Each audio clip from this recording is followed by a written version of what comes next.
வாடிய பயிரை அப்படிங்கிற சிறுகதை சித்ரூபன் அப்படிங்கிறவர் எழுதியிருக்காரு. ரொம்ப அருமையான கதை இந்த கதை. தில்லை நகரில் மொட்டை மாடியில் நின்றுக்கிட்டு ராமலிங்கம் என்ன பண்ணுறாரு, வாக்குண்டாம் நல்ல மனம் உண்டாம் அப்படின்னு அந்த பாடலை சொல்லிக்கிட்டே தோப்புக்கரணை போட்டுக்கிட்டே எங்கள் பில்டிங்கில் எந்த பிரச்சனையும் வரக்கூடாது, நல்லா இருக்கணும் அப்படின்னு பிரார்த்தனை பண்ணுறாரு. இந்த ராமலிங்கம் யாருன்னா, அஷ்டலட்சுமி அப்பார்ட்மெண்ட்டில் மொத்தம் 8 குடியிருப்பு இருக்குது.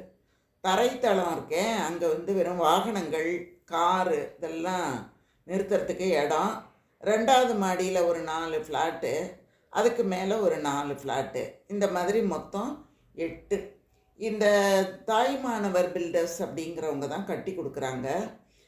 அஸ்திவாரம் போடும்போதே முன்பணம் செலுத்திடுறாங்க நிறைய பேர். செலுத்திட்டு ராமலிங்கமும் அதே மாதிரி முன்பணம் செலுத்திடுறாரு. அவருக்கு சாலையை பார்த்த மாதிரி ஒரு ஃப்ளாட் ஒன்று கொடுத்துருக்காங்க. வீட்டு கடனுக்காக அவர் ஒரு பேங்க்கில் போய் அப்ளிகேஷன் போடுறாரு. முக்கியமான ஆவணங்கள்லாம் கேட்குறாங்க அவங்க வக்கீல், எல்லாத்தையும் கொண்டு போய் கொடுக்குறாரு. இன்னும் சில பேர் என்ன பண்ணுறாங்கன்னா, இந்த மாதிரி வாங்காமல் பூர்வீக சொத்து விற்ற பணம், அந்த பணத்தில் இருந்து ஃப்ளாட் வாங்கிடுறதுனால அவங்களுக்கெல்லாம் ரொம்ப சீக்கிரம் அந்த பத்திரப்பதிவு முடிஞ்சு போயிடுது. இவர் தான் கொஞ்சம் பத்திரப்பதிவு முடிக்கிறதுக்கு கொஞ்சம் காலதாமதம். ஏன்னா இவருக்கு நிறைய ஆவணங்கள்லாம் பேங்க்குக்கு கொடுக்க வேண்டியதாக இருக்குது, அதனால் கொஞ்சம் காலதாமதம் ஆகிடுது. மற்ற 7 பேரும் பத்திரப்பதிவை உடனே முடிச்சுக்கிறாங்க. அந்த கட்டுமான நிறுவனம் என்ன பண்ணுதுன்னா, ஒவ்வொரு வீட்டுக்கும் ஒரு லட்சுமியோட பேரை வைக்குது. 8 வீடு இருக்கிறதுனால அஷ்டலட்சுமிகளோட பேர் எல்லா இடத்துலையும் இருக்குது. இந்த ராமலிங்கத்தோட வீடு ஆதிலட்சுமி அப்படிங்கிற வீடு தான் அவருக்கு ஒதுக்கி கொடுத்துருக்காங்க. இவர் என்ன பண்ணுறாரு, மேல் மாடியில் கைப்பிடி சுவருக்கும் பக்கத்தில் நிறைய செடி கொடிகள்லாம் வச்சு அதுக்கு தண்ணியெல்லாம் ஊற்றுறாரு. அங்கே பக்கத்தில் டிஷ் ஆண்டனாவை பிடிச்சிக்கிட்டு சங்கு புஷ்ப கொடி அப்படியே படர்ந்து கிடக்கு. அவருக்கு என்ன வேலைன்னா, தினமும் போய் அந்த கத்திரி, கொய்யா, அந்த சின்ன சின்ன பூக்கள், செம்பருத்தி, அரளி, இந்த மாதிரி பூக்களை எல்லாம் பார்க்குறது, பார்த்துட்டு அதோட பேசுறது. இது அவருக்கு ரொம்ப ரொம்ப பிடித்தமான ஒரு விஷயம். ஏன்னா இவருக்கு பேசுகிறதுக்கு வேறு யாருமே பேச்சு துணையே கிடையாது. ஒரு 5 வருஷத்துக்கு முன்னால் அவரோட மனைவி இறந்து போயிடுறாங்க. சிறுநீரக கோளாறு வந்துடுது, அதனால் மனைவி இறந்து போயிடுறாங்க. அவருக்கு குழந்தைங்களும் கிடையாது, அதனால் இவர் தனியாக ஆளாக இருக்கார்.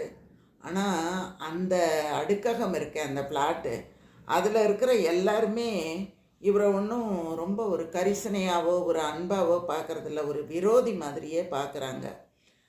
இவர் என்ன பண்ணுறாருன்னா, அந்த அடுக்ககத்துக்கு எதுக்க ஒரு பலசரக்கு கடை இருக்குது. அந்த அண்ணாச்சி கடையில் போய் கொஞ்சம் நேரம் அந்த ராமலிங்கம் பேசிட்டு வருவார். அவரோட மன கஷ்டங்களையெல்லாம் அங்கே தான் போய் அவர் எல்லாத்தையும் தீர்த்துக்குவார்.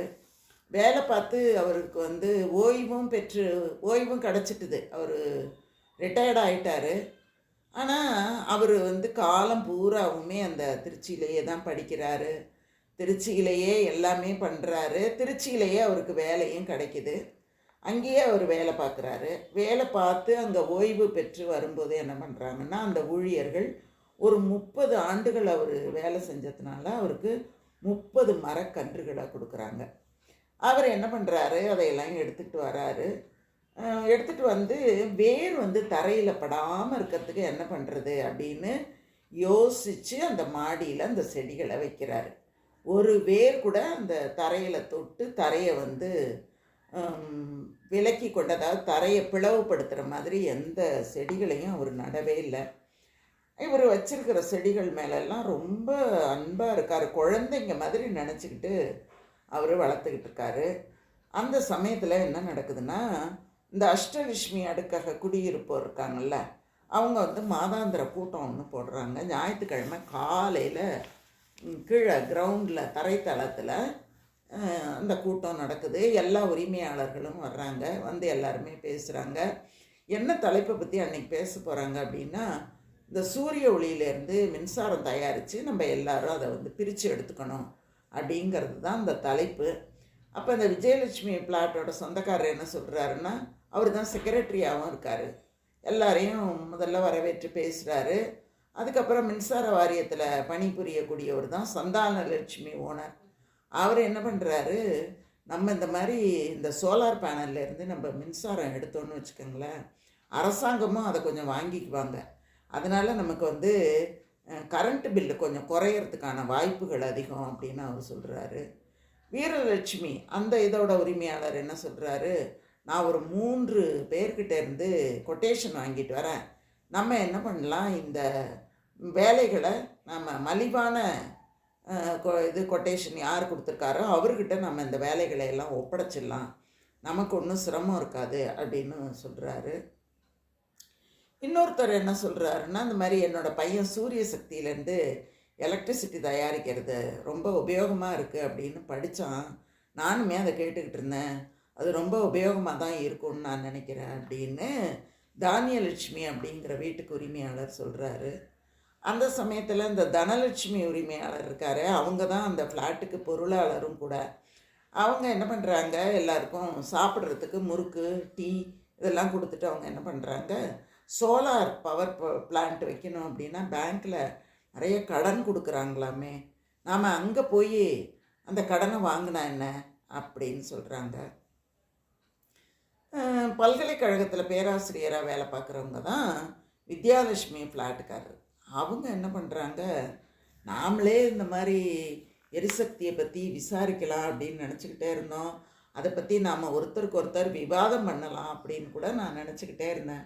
ஆனால் பாருங்களேன், இந்த அரசாங்கமே நமக்கு ஒரு அதை பற்றி ஊக்குவிக்குது அப்படிங்கும்போது நாம் அதை செய்யலாமே, அதில் நமக்கு என்ன ரொம்ப எளிமையாக முடியுமே இது அப்படின்னு அவர் சொல்கிறாரு. இன்னொருத்தர் என்ன சொல்கிறாரு, கஜலட்சுமி அந்த ஃப்ளாட்டுக்கு சொந்தக்காரர் சொல்கிறாரு, சிங்காரத்தோப்பில் என்னோடய சகலர் வந்து இந்த மாதிரி தான் சோலார் சிஸ்டம் தான் வச்சுருக்காங்க அவங்க வீட்டில். அதுக்கப்புறம் இப்போ பார்த்திங்கன்னா கரண்ட்டு பில் ரொம்ப கம்மியாக வருதாமே, நம்ம கூட போட்டுடலாம், அது நமக்கு ரொம்ப நல்லது அப்படின்னு அவர் சொல்கிறாரு.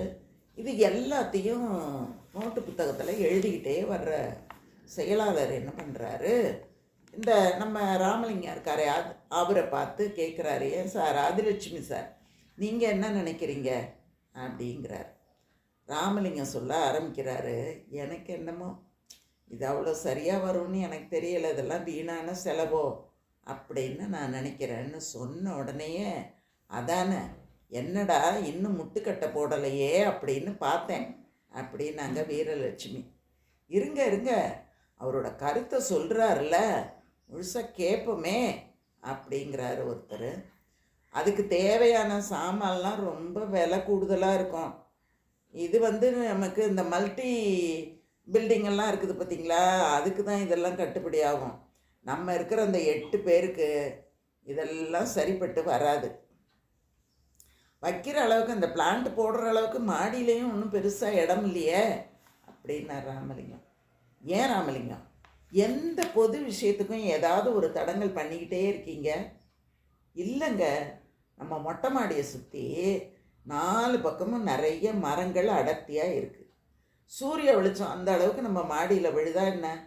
இல்லை இல்லை அப்படின்னு அவர் பேசிக்கிட்டு இருக்கும்போதே ராமலிங்கத்தோட ஃபோன் வந்து ரிங் வருது. உடனே அவர் என்ன பண்ணுறாரு, இருங்க ஒரு நிமிஷம் அப்படின்ட்டு அவர் பேசுகிறதுக்கு போயிடுறாரு வாசலை நோக்கி.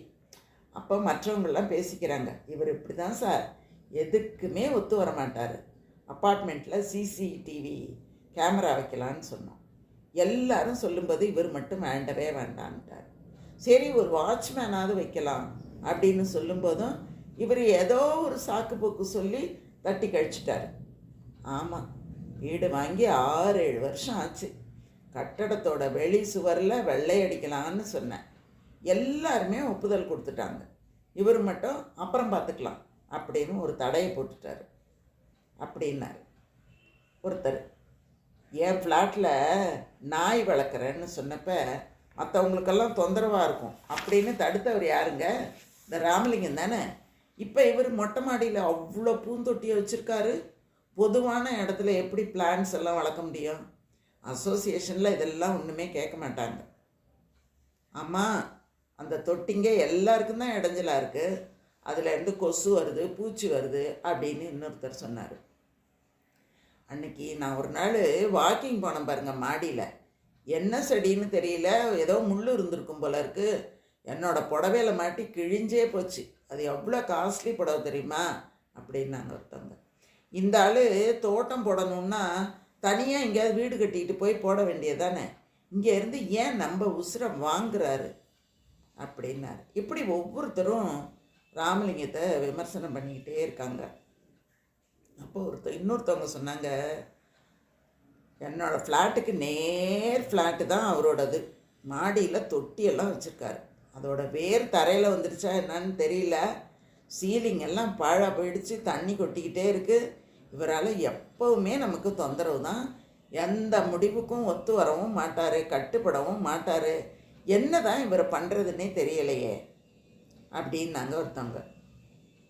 இன்னொருத்தர் சொன்னார், அவர் அப்பார்ட்மெண்ட்டு சிஸ்டத்துக்கே லாயக்கு இல்லை சார், இந்த ஆளை எப்படியாவது இங்கேருந்து விரட்டணும்.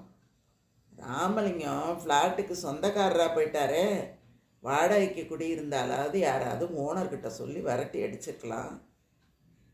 அது முடியலைன்னா கூட அவருக்கு ஏதாவது ஒரு அதிர்ச்சி வைத்தியமாவது கொடுக்கணும், அப்போ தான் இதெல்லாம் சரிப்பட்டு வரும் அப்படின்னு எல்லாம் ஆளுக்கு பேசிக்கிட்டு இருக்காங்க. அதோட அன்றைக்கி அந்த கூட்டமும் முடிஞ்சு போயிடுது.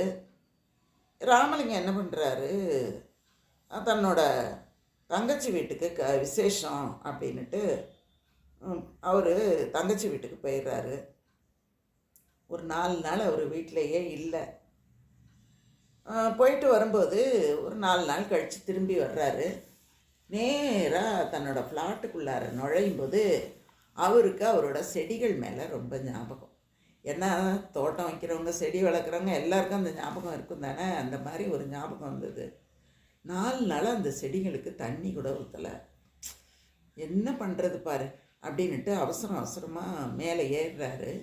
ஏறும்போதே அவருக்கு இந்த ரோஜா எல்லாம் மொட்டு வச்சுருந்ததே இன்றைக்கி மலர்ந்துருக்கும்ல, பிஞ்சாக இருந்த வெண்டைக்காயெல்லாம் என்ன ஆயிருக்கும், நல்லா முழுசாக நல்லா வந்திருக்கும் அப்படின்னு நினச்சிக்கிட்டே போய் பார்த்தா அங்கே இருக்கிறது எல்லா செடியும் அப்படியே இலையெல்லாம் சுருண்டு போய் உதிர்ந்து கிடக்குது. இவருக்கு அப்படியே என்ன பண்ணுறதுன்னே தெரியல, இலை குலைஞ்சு போயிட்டார். தொட்டியில் போய் கிட்டத்தில் போய் பார்த்தா ஏதோ ஒரு ரசாயன வாசனை அப்படியே நெட்டி ஏறுது. தரையில் அங்கங்கே அப்படியே சொட்டு சொட்டாக வெள்ளை வெள்ளையாக ஏதோ கிடக்குது. இவருக்கு ஒன்றுமே புரியல. 3 நாள் தானே நான் இல்லை, எல்லா செடியுமா அதுக்குள்ளே அழிஞ்சு போயிடும், புழு பூச்சி கூட அரிச்ச மாதிரி தெரியலையே, நானும் தவறாமல் மருந்து தெளிக்கிறேன், அது என்னத்துக்கு, அதுவும் நான் இல்லாத நேரத்தில் இத்தனை செடியும் எப்படி தான் செத்து போச்சோ தெரியலையே அப்படின்னு அவர் நினச்சி அப்படியே அழ ஆரம்பிச்சிடுறாரு. கண்கள் அப்படியே கண்ணீர் கொட்டுது. இலையெல்லாம் பொசுங்கி போன மாதிரியும் தெரியுது. அவர் மனைவி இறந்தபோது அவர் எப்படி அவருக்கு ஒரு துக்கம் வந்ததோ அதே துக்கம்தான் இன்றைக்கும் வந்துட்டுது. யாருக்கிட்ட தன்னுடைய துன்பத்தை எல்லாம் பகிர்ந்துக்கிறது அப்படின்னு தெரியலை. சரி, யார்கிட்டையாவது நம்ம மனசை விட்டு பேசலாமே அப்படின்னு நினச்சிக்கிட்டு நேராக சரி இப்போ கொஞ்சம் காய்கறியும் வாங்கிட்டு வந்த மாதிரி இருக்கும், எதையாவது பேசின மாதிரியும் இருக்கும் அப்படின்னு நினச்சிக்கிட்டே ஒரு துணி பையை கையில் தூக்கிட்டு அண்ணாச்சி கடைக்கு போகிறாரு. வாங்கய்யா, கொஞ்ச நாள் உங்களை காணலை, தங்கச்சி பொண்ணு வயசுக்கு வந்துட்டா, ஞாயிற்றுக்கிழமை ஃபோன் பண்ணாங்க, மாப்பிள்ளையோட குவார்ட்டர்ஸில் தான் சடங்கெல்லாம் வச்சுருந்தாங்க, தாய் மாமன் சீர் பண்ணணும்ல, அதுக்காக தான் போயிருந்தேன். ஓஹோ, நல்லபடியாக முடிஞ்சுதா ஐயா? ஆமாம் அண்ணாச்சி, நான் காலையில் வரும்போது காய்கறி வாங்கலாம் அப்படியே வர்ற வழியிலன்னு தான் நினச்சேன், ஆனால் மறந்துட்டேன் பாருங்களேன். சரி சரி, நீங்கள் ஒன்றும் கவலைப்படாதீங்க, எல்லாம் தான் இங்கே கிடைக்கிதில்ல, சரி என்ன வேணுமோ வாங்கிக்கோங்க அப்படின்னு சொல்லிக்கிட்டே வந்தவர், உங்கள் அப்பார்ட்மெண்ட்டில் ஒருத்தர் பெரிய மீசை வச்சுக்கிட்டு ஒருத்தர் இருப்பார், ஆமாம் வீரலட்சுமி ஃப்ளாட்டு ஓனரை சொல்கிறீங்களா? ஆமாம் ஆமாம், அவர் என்ன பண்ணார், முந்தா நாள் நம்ம இங்கே வந்தார் கடைக்கு, ஒரு 500 ரூபா நோட்டை கொடுத்துட்டு ஆசிட் பாட்டில் வாங்கினார். என்கிட்ட கொடுக்கறதுக்கு சில்லறையே இல்லை, சரி மிச்சத்தை வாங்காமல் போயிட்டார், நீங்கள் இந்த பணத்தை கொண்டு போய் கொடுத்துட்றீங்களா அப்படின்னு அந்த அண்ணாச்சி கேட்டார். என்ன வாங்கினாருங்க அவர்? அதான் ஐயா, இந்த பாத்ரூம் எல்லாம் கழுவாங்கல்ல, அந்த ஆசிட் தான் வாங்கினாரு. ஆனால் அதுக்கு அரசாங்கம் தடை போட்டுட்டுது. நாங்கள் யாருக்கும் கொடுக்கறதில்ல. ஆனால் ரொம்ப தெரிஞ்சவங்க கேட்டாங்க அப்படின்னா மாத்திரம் நாங்கள் கொடுக்குறோம் அப்படின்ன உடனே இவருக்கு ஏதோ புரிஞ்ச மாதிரி இருக்குது. சரி, தன்னை ஏதோ பண்ணுறாங்க இவங்க அப்படின்னு அவர் நினச்சிக்கிட்டு அப்படியே யோசிக்கிறாரு. யோசிக்கும்போதே அவருக்கு தெரியுது, நாம் இவங்களோட விஷயங்கள் எதுக்குமே நம்ம ஒத்து போகிறதில்ல, நிறையா ஆட்சேபனை தெரிவிக்கிறோம்.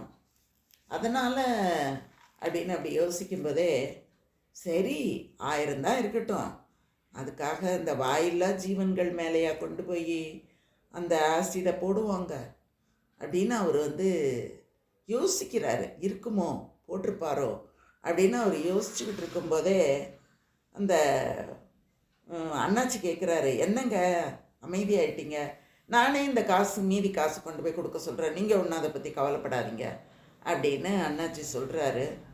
இல்லை இல்லை, கொடுங்க கொடுங்க, நானே கொண்டு போய் கொடுக்குறேன் அப்படின்னு சொல்லிட்டு ராமலிங்கம் எதுக்க இருக்கிற அந்த கடையில் பேசிக்கிட்டே அந்த காய்கறியை எடுத்துக்கிட்டு இருக்காரு. இந்த பக்கம் என்ன நடக்குதுன்னா, இந்த அஷ்டலட்சுமி ஃப்ளாட்டில் எல்லாரும் கூடியிருக்காங்க. ஒரு காக்கி சட்டை போட்டுக்கிட்டு ஒரு தபால் கொடுக்குற பெண்ணு ஒன்று அங்கே எல்லாருக்கிட்டையும் ஒரு ரெஜிஸ்டர் தபாலை கொடுத்துட்டு கையெழுத்து போடுங்க அப்படின்னு கையெழுத்து வாங்கிட்டு இருக்கு. என்ன அதில் வந்திருக்குது அந்த கடிதத்தில் அப்படின்னா, இந்த பில்டர் இருக்காரு, அவர் என்ன பண்ணியிருக்காரு, சென்ட்ரல் கவர்மெண்ட்டு நிதி நிறுவனத்துக்கு இடமிருந்து இந்த ஃப்ளாட்டு கட்டுறதுக்கு கடன் வாங்கியிருக்காரு. அந்த கடனுக்கு உத்தரவாதமாக அந்த நிலத்தை வச்சு தான், அடமானமாக வச்சு தான் அந்த பணத்தை அவர் கடன் வாங்கியிருக்காரு. ஆனால் அந்த இடத்த மாத்திரம் இல்லை, அந்த கட்டடத்தையுமே அடமானம் வச்சு தான் பணம் வாங்கி அந்த கட்டடத்தை கட்டியிருக்காரு. பல வருஷங்கள் ஆயிட்டுது கட்டி. ஆனால் கடனையும் கொடுக்கல, வட்டியையும் கொடுக்கல, முதலையும் கொடுக்கல. நிறைய நிலுவைத் தொகை கிட்டத்தட்ட நிறைய சேர்ந்து போச்சு. இப்போ என்ன பண்ணுறது அப்படின்னு கேட்கும்போது இந்த பில்டருங்க என்ன பண்ணுறாங்க, எந்த பதிலுமே சொல்லலை. சொல்லாமல் சரி, இந்த அசையா சொத்துக்களை கையகப்படுத்துகிற அந்த இதுக்காக பத்திரிகையில எல்லாம் விளம்பரம் கொடுத்துட்றாங்க. இந்த பில்டர்ஸ் என்ன பண்ணுறாங்க, அந்த பில்டர்ஸோட இயக்குநர்கள் என்ன சொல்கிறாங்க, எங்களுக்கு கடனை அடைக்க முடியல, அதனால் நாங்கள் திவால் ஆயிட்டோம் அப்படின்னு நீங்கள் அறிவிச்சிருங்க அப்படின்னு அவங்க நீதிமன்றத்தில் தாக்கல் பண்ணிட்டாங்க. அதனால் நிதி நிறுவனம் என்ன பண்ணுது, வழக்கு உங்கள் மேலே கேஸ் போட்டுருது. அந்த அடுக்கக குடியிருப்புகளில் ஏலத்தில் விட்டுருங்க, ஏலத்தில் விட்டு அதிலேருந்து வர்ற தொகையை எடுத்து கடன் அடைச்சிருங்க அப்படின்னு நீதிபதி சொல்லிட்டாரு. அந்த அடிப்படையில் தான் இன்றைக்கி ஏல விற்பனை அறிவிக்கை இந்த குடியிருக்கிற எல்லாருக்கும் தரப்பட்டிருக்கு. இந்த வில்லங்கத்துக்கு உள்ள அந்த கடிதத்தில் இன்னும் என்ன சொல்லியிருக்காங்க அப்படின்னா, இந்த சொத்தோட சர்வே என்ன, அதோட பரப்பளவு, அந்த அடுக்ககத்தில் இருக்கிற சதுர அடி கணக்கு, 4 பக்கமும் இருக்கிற கட்டடம், சாலையில் இருக்கிறது எல்லாத்தையும் விவரமாக எழுதியிருக்காங்க. எழுதி இதை என்ன தொகைக்கு நம்ம விற்பனை பண்ணணுங்கிறதையும் எல்லாமே அதில் குறிப்பிட்டிருக்காங்க. அதை படிக்கும்போது அத்தனை பேரும் அதிர்ச்சி அடைஞ்சிட்டாங்க.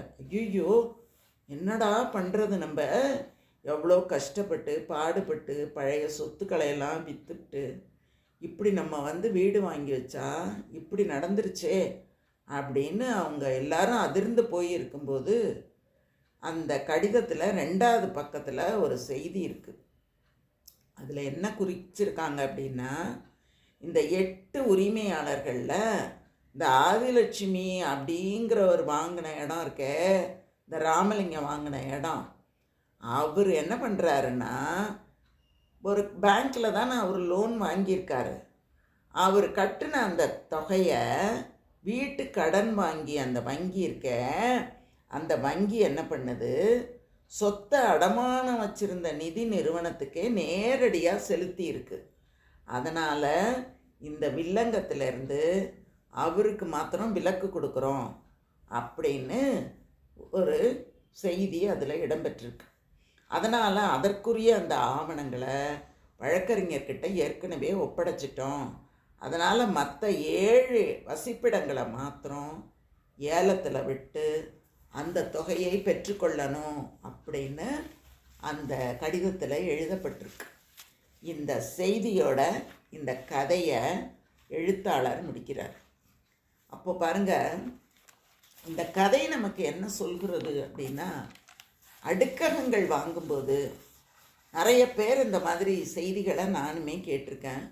கையில் இருக்கிற தொகை முழுவதையும் போட்டு வாங்கும்போது அதற்கான ஆவணங்கள் நமக்கு சரியானதில் இருக்கிறதில்ல. இதுவே ஒரு வங்கியில் கடன் பெற்று வாங்கும்போது அந்த வங்கி அதற்கான சரிபார்ப்புகளை அவங்க பண்ணுறாங்க. நமக்கு நல்ல ஒரு உத்தரவாதம் இருக்குது அப்படிங்கிறத நம்ம தெரிஞ்சுக்கணும். இந்த மாதிரி ஏதாவது ஒரு அசம்பாவிதங்கள் வரும் பொழுது நமக்கு அரசாங்கத்திடமிருந்து பணமும் கிடைக்கிது அப்படிங்கிறதும் ஒரு கூடுதல் செய்தியாக நமக்கு தெரியுது. அதனால் அடுக்ககம் வாங்குறவங்க படுற கஷ்டம், ஒருத்தருக்கு ஒருத்தர் ஒத்து போகாததுனால ஏற்படக்கூடிய இழப்புகள் ஆகிய எல்லாத்தையுமே, ஒரு செடி கொடி வைக்கிறதுனால ஏற்படக்கூடிய விளைவுகள், ஒரு நாய் வளர்க்குறதுல ஏற்படக்கூடிய கஷ்டங்கள், இப்படி எல்லாத்தையுமே இந்த கதை மிக அழகாக நமக்கு சொல்லுது. ரொம்ப சிறப்பான கதையாக இருந்தது. அதை தான் நான் உங்களோடு பகிர்ந்துக்கணும் அப்படின்னு நினச்சேன். ரொம்ப நன்றி. தொடர்ந்து பாருங்கள். வாழ்த்துக்கள்.